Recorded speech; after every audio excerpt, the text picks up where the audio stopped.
So as you know कि tram जो है वो इंडियन मार्केट के अंदर एंड उसी के साथ इंटरनेशनल मार्केट के अंदर भी काफ़ी ज़्यादा अच्छा काम कर रहा है। ऐसा मैं क्यों कह रहा हूँ, अभी आप लोगों ने रिसेंटली देखा होगा कि इंडियन मार्केट के अंदर जो ट्रैम्प है भाई उसने अपनी थ्रैक्सन 400 को लॉन्च किया था एंड काफ़ी लोगों को वो बाइक जो है ऑफ कोर्स बहुत ज़्यादा पसंद आई थी। बट अगर उसी के साथ साथ बात करूँ कि इंटरनेशनल मार्केट के अंदर अभी आप लोगों ने रिसेंटली देखा होगा कि भाई जो आप लोगों की ट्रैम्प है उन्होंने अपनी ट्रैकर 400 को जो है इंटरनेशनल मार्केट के अंदर लॉन्च कर दिया। अब काफ़ी मेरे भाई लोग जो है मुझसे पूछ रहे थे कि भाई क्या ये बाइक इंडियन मार्केट के अंदर आएगी नहीं आएगी, क्या प्राइसिंग होगी। आज की वीडियो में हम लोग सभी चीज़ों के बारे में बात करने वाले हैं, तो चलिए वीडियो को स्टार्ट करते हैं। सबसे पहली चीज़ अगर मैं यहाँ पर बात करता हूँ जो इंटरनेशनल मार्केट के अंदर ट्रैकर को जो है वो लॉन्च किया है, सो ये एक तरीके से आप लोग कह सकते हो कि जो स्पीड 400 आप लोगों की आती है एंड उसी के साथ साथ जो आप लोगों की ट्रैम की तरफ से आने वाली स्क्रैम्बलर 400 है ना, उसी का कुछ मतलब कॉम्बिनेशन है। थोड़ी बहुत चीज़ें जो है यहाँ पर शेयरिंग की गई है। सो ऑफकोर्स लुक्स वाइज अगर मैं बात करता हूँ या जो कलर कॉम्बिनेशन उन्होंने ऑफर किया है वो बहुत ही ज़्यादा अच्छा किया है। सबसे पहले बाइक के लुक्स एंड डिजाइन के बारे में बात करते हैं कि यहाँ पर आपको क्या क्या चीज़ें जो है इस बाइक के अंदर देखने को मिलेगी। फ्रंट के अंदर अगर आप हेडलाइट देखोगे तो मोस्टली जो है ये सिमिलर ही आप लोगों को लगेगी जैसा कि आपको स्पीड 400 के अंदर देखने को मिलता है या थ्रैक्सन 400 के अंदर देखने को मिलता है। सो वहां पर कोई भी चेंजेस नहीं है। ऊपर की तरफ देखोगे तो छोटा सा वाइजर आप लोगों को बाइक के अंदर मिलता है। डुअल पर्पस आपको यहाँ पर जो है वो टायर्स देखने को मिल जाते हैं, जिससे अगर आप लोगों को थोड़ा बहुत ऑफ रोडिंग करना हो, थोड़ा बहुत आपको रफ पैचेस पे चलाना हो, तो उन सारी चीजों पे जो है ये बाइक काफी ज्यादा सफिशिएंट रहने वाली है। काफी अच्छी चीजें जो है यहाँ पर आपको बाइक में मिलेगी। नाउ यहाँ पर अगर आप लोग टैंक पे देखोगे तो भाई यहाँ पर प्रॉपर जो है वो आप लोगों को ट्रैकर का जो है वो यहाँ पर लोगो देखने को मिल जाता है, मतलब ट्रैकर यहाँ पर लिखा हुआ देखने को मिलेगा। उसी के साथ साइड में अगर आप देखोगे तो 400 की बैजिंग देखने को मिलेगी। इवन इस बाइक के अंदर अगर आप पीछे देखोगे तो वहां पर आप लोगों को जो है वो भाई पूरा का पूरा जो काउल है वहां पर आपको सीट के अंदर काउल भी देखने को मिल जाता है। तो देखने में भाई अगर मैं बात करूं तो बाइक जो है वो काफी ज्यादा बढ़िया है। एंड उसी के साथ अगर मैं टेल लाइट के बारे में बात करता हूं तो जो आप लोगों को ट्रैम की थ्रैक्सन के अंदर टेल लाइट देखने को मिलती है, एग्जैक्टली सेम वही टेल लाइट यहाँ पर आपको कंपनी ने ऑफर करी है। इवन एग्जॉस्ट देखोगे तो यहाँ पर आप लोग एक तरीके से कह सकते हो जो स्क्रैम्बलर आती है ना वही वाला सेम एग्जॉस्ट यहाँ पर, मतलब डुअल बैरल आप लोग कह सकते हो। सो यहाँ पर ये चीजें जो है ये बाइक आपको ऑफर कर देती है। नाउ अब मेन क्वेश्चन निकल करके आता है कि क्या इंडियन मार्केट के अंदर भी ये बाइक जो है वो आएगी। सो देखो यहाँ पर आपको जब ये बाइक इंडियन मार्केट के अंदर देखने को मिलेगी तो इसके अंदर हो सकता है कि आपको काफी ज्यादा चेंजेस देखने को मिले। लुक वाइज जो है बाइक आपको बिल्कुल ही सेम टू सेम ऐसी ही देखने को मिलेगी जैसे इंटरनेशनल मार्केट में है। बट यहाँ पर जब आप इस बाइक के इंजन की तरफ बढ़ोगे ना तो वहां पर आपको ऑफकोर्स चेंजेस देखने को मिलेंगे। अब इंटरनेशनल मार्केट के अंदर कोई भी ऐसी जो है वो जीएसटी की पॉलिसी नहीं है जिसकी वजह से उन लोगों को इंजन छोटा करना पड़े या फिर आप लोगों को कुछ भी ऐसी चीजें करनी पड़े।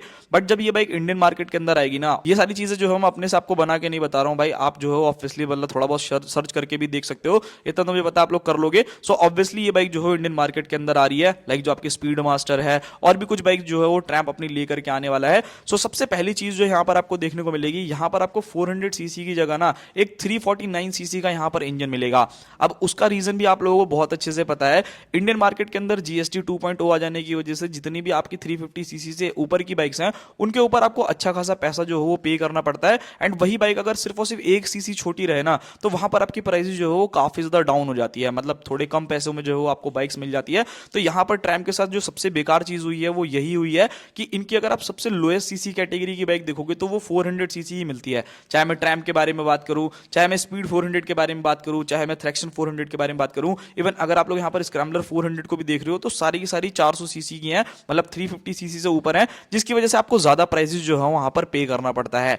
बट जब यही सेम बाइक इंडियन मार्केट के अंदर लॉन्च होगी तो यहां पर आपको प्रॉपर एक न्यू इंजन देखने को मिलेगा, यानी 349 सीसी का single cylinder liquid cooled F5 BS6 compliant engine जो समथिंग अराउंड 30 से 35 bhp तक का पावर जनरेट करने वाली है एंड लगभग 35 न्यूटन मीटर तक का टॉर्क आपको मिलेगा इस बाइक के अंदर with a 6 speed gear box. अब उसका जो मेजरली रीजन है भाई वो आपको पता है, जैसा मैंने अभी आपको बताया कि जीएसटी की वजह से ये सारी चीजें जो है इन लोगों को यहाँ पर करनी पड़ रही है, जो मेरे को लगता है कि ठीक है चलो भाई, मतलब ऑब्वियसली इंडियन कस्टमर्स को जो है थोड़ा सा और बेनिफिट हो जाएगा, मतलब कम प्राइसिंग में ही आपको बाइक जो है अवेलेबल हो जाएगी। बिकॉज ये चीज का जो मोस्ट बेनिफिट जो है ना वो रॉयल एनफील्ड जैसी मशीन्स को या फिर अगर मैं होंडा की मशीन्स के बारे में बात करूं, इवन अगर आप लोग देखते हो जावा यजदी की बाइक्स को, तो वहां पर उनको बहुत ज्यादा अच्छा बेनिफिट मिला है। बिकॉज सारी बाइक जो है कहीं ना कहीं 350 सीसी से नीचे है, जिसकी वजह से उनकी सेल्स फिगर थोड़ी ज्यादा अच्छी हो जाएगी ट्रैम के कंपैरिजन में। सो यहाँ पर ये एक चीज जो है वो आपको मिलेगा, मतलब अगर आप एक ऐसी मशीन ढूंढ रहे हो जिसका लो एंड टॉर्क जो है वो काफी बढ़िया हो, अगर आप रॉयल एनफील्ड से कंपेयर कर रहे हो तो मुझे लगता है कि यहाँ पर पावर जो है वो काफी सफिशिएंट है, बहुत अच्छी पावर फिगर जो है आपको मिलती है,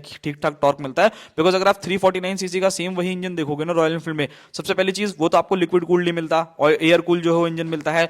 पावर फिगर्स भी देखोगे तो लगभग 20 bhp तक का पावर जनरेट करती है एंड टॉर्क भी देखोगे तो कुछ इसी टाइप के आसपास में आप लोगों को मतलब 27 न्यूटन मीटर का टॉर्क मिलता है। बट इसमें ऑब्वियसली उससे ज्यादा आप लोगों को यहाँ पर टॉर्क मिलेगा, लगभग 35 न्यूटन मीटर का टॉर्क, जो कि काफी ज्यादा बॉडी एंड 6 स्पीड का गियर बॉक्स भी मिल जाता है। नाउ अब बात करते हैं फीचर्स के बारे में। सो देखो इस बाइक को अगर आप देखोगे ना तो ये एक तरीके से कह सकते हो कि दो बाइक्स को मिलाकर के कुछ एक बाइक बनाई है, यानी कि जो आप लोगों की स्पीड 400 आती है एंड उसी के साथ साथ जो आप लोगों की स्क्रैम्बलर 400 आती है उसी का कॉम्बिनेशन बनाया गया है। तो मेरे हिसाब से जो फीचर्स भी है ना वो काफी हद तक आपको ऐसे ही देखने को मिलेंगे। बाइक के अगर आप लोग यहाँ पर देखोगे तो सबसे पहले फ्रंट के अंदर आपको एलईडी हेडलाइट्स देखने को मिलेगी, एलईडी इंडिकेटर्स आपको मिलेगा, इवन टेल लाइट एंड जो रियर के इंडिकेटर्स है वो भी आप लोगों को एलईडी मिलने वाले हैं। इस बाइक के अंदर all LED setup, semi digital meter आप लोगों को बाइक में मिलेगा। उसी के साथ यहाँ पर देखोगे तो 13 लीटर का fuel tank, hazard light, slipper clutch, traction control, dual channel ABS and अगर आप लोग यहाँ पे रियर में काउल देखोगे तो वो सारी चीजें मिलती है। सीट जो हो काफी कंफर्टेबल है, पोजीशन जो हो काफी कंफर्टेबल है। सो ये ना थोड़ा सा उन दोनों के बीच की बाइक रहने वाली है, लाइक स्पीड 400 के बीच में अगर आप लोग कंफ्यूज हो और एंड जो आप लोगों की स्क्रैम्बलर 400 आती है, मतलब आप बिल्कुल ही हार्डकोर ऑफरोडिंग करना नहीं चाहते एंड मशीन ऐसे चाहते हो कि थोड़ा बहुत जो है ऑफरोडिंग करने के लिए भी जो है मेरा काम कर चल जाए, सो उस कंडीशन में आप इस बाइक की तरफ जा सकते हैं। अब बात करते हैं इस बाइक के अंदर आने वाले टायर, ब्रेकिंग एंड सस्पेंशन के बारे में। सो इमेजेस अगर आप लोग देखोगे तो यहाँ पर आपको सारी चीजें जो है वो क्लियर हो जाएगी। सबसे पहले इस बाइक के अंदर आप लोगों को प्रॉपर जो है वो यूएसडी सस्पेंशन एंड रियर में जो है वो मोनोशॉक एब्जॉर्बर्स देखने को मिलेंगे जो काफी अच्छा काम करने वाले हैं। मतलब वहां पर आपको कोई भी शिकायत जो है वो नहीं होगी, काफी कंफर्टेबल जो है यहाँ पर आप लोगों को सस्पेंशन का सेटअप देखने को मिलेगा। ब्रेकिंग सिस्टम के बारे में बात की जाए, इस बाइक के अंदर आपको फ्रंट के अंदर जो है वो 300 mm की डिस्क एंड रियर में अगर आप लोग जाओगे तो 230 mm की डिस्क जो है वो मिलेगी with dual channel ABS. So according to me काफी अच्छी ब्रेकिंग है। मैंने ट्रैम की स्पीड 400 चलाई है, सो देखो 400 के हिसाब से जो है उसकी ब्रेकिंग मेरे को काफी ज्यादा लाजवाब लगती है। मतलब केटीएम के आसपास की ब्रेकिंग जो है ऑफ कोर्स आप मान के चलना कि कुछ इसी टाइप की चीजें जो हो आप लोगों को मिलती है। इवन अगर आप लोग इंडियन मार्केट के अंदर इस बाइक की कुछ स्पाई शॉट्स भी देखोगे ना तो वो भी जो हमारे सामने है, मतलब अभी रिसेंटली आप लोगों को कुछ टाइम पहले ही जो स्पाई शॉट्स निकल करके आए थे। अब देखना ये होगा कि भाई ये कौन सी बाइक के नाम से लॉन्च करते हैं, हो सकता है यहाँ पर कुछ और नाम रखा जाए या इंटरनेशनल मार्केट के अंदर कुछ और नाम रखा जाए, तो वो एक चीज है। तो ये चीज बिल्कुल 100% क्लियर है कि हाँ ये बाइक जो है वो आने वाली है। टायर साइज के बारे में बात की जाए सो हो सकता है इस बाइक के अंदर आपको 100 एंड 140 सेक्शन का जो हो टायर ऑफर करा जाए कंपनी की तरफ से। बाकी देखना ये होगा कि भाई नॉर्मली अगर आप स्पीड 400 को देखते हो तो उसके अंदर 110 एंड 150 सेक्शन का टायर देखने को मिलता है। सो हो सकता है कि यहाँ पर आपको थोड़ा सा छोटा टायर देखने को मिले। बाकी देखते हैं क्या होता है क्या नहीं होता। बात करते हैं इस बाइक के कॉम्पिटिशन के बारे में, तो मेरे हिसाब से भाई गोरिल्ला जो आप लोगों की 450 आती है उससे जो है इस बाइक का कॉम्पिटिशन किया जा सकता है, वो एक कॉम्पिटिशन में जो हो रहने वाली है। बाकी अब बात करते हैं इस बाइक के लॉन्च डेट के बारे में एंड प्राइसिंग के बारे में। सो देखो नॉर्मली अगर आप ट्रैम की कोई भी बाइक को देखोगे ना तो उसकी प्राइस जो हो नॉर्मल आप लोगों की जो रॉयल एनफील्ड आती है उनसे थोड़ी ज्यादा है, बट ऑब्वियसली 349 सीसी होते ही जो है इस बाइक की प्राइसेस कम हो जाएगी, जिससे कहीं ना कहीं रॉयल एनफील्ड की कंपनी से जो हो काफी ज्यादा जो हो कंपटीशन करने वाली है। लॉन्च डेट के बारे में बात करूं तो देखो 2026 के मिड तक जो है बताया जा रहा है कि ये बाइक जो हो इंडियन मार्केट के अंदर मिलेगी। इवन ट्रैम की सिर्फ यही बाइक नहीं और भी ऐसी बाइक्स हैं जो कि आप लोगों को इंडियन मार्केट के अंदर देखने को मिलने वाली है। सो थोड़ा सा इंतजार करो, ट्रैम की यही नहीं मतलब 349 सीसी के ऊपर और भी बहुत सारी बाइक्स हैं। इवन मैंने ये न्यूज भी सुनी है कि जो स्पीड 400 आती है उसमें भी जो है इंजन के बोर साइज को छोटा करके मतलब 350 सीसी के इंजन पे जो है वो बाइक लेकर के आएंगे। सो आप लोग जो है ऑफ कोर्स इंतजार कर सकते हो। बाकी आपको कैसी लग रही है बाइक, कैसी नहीं, आप मुझे कमेंट बॉक्स में बताना। मिलते हैं किसी और नेक्स्ट वीडियो में, तब तक के लिए बाय बाय।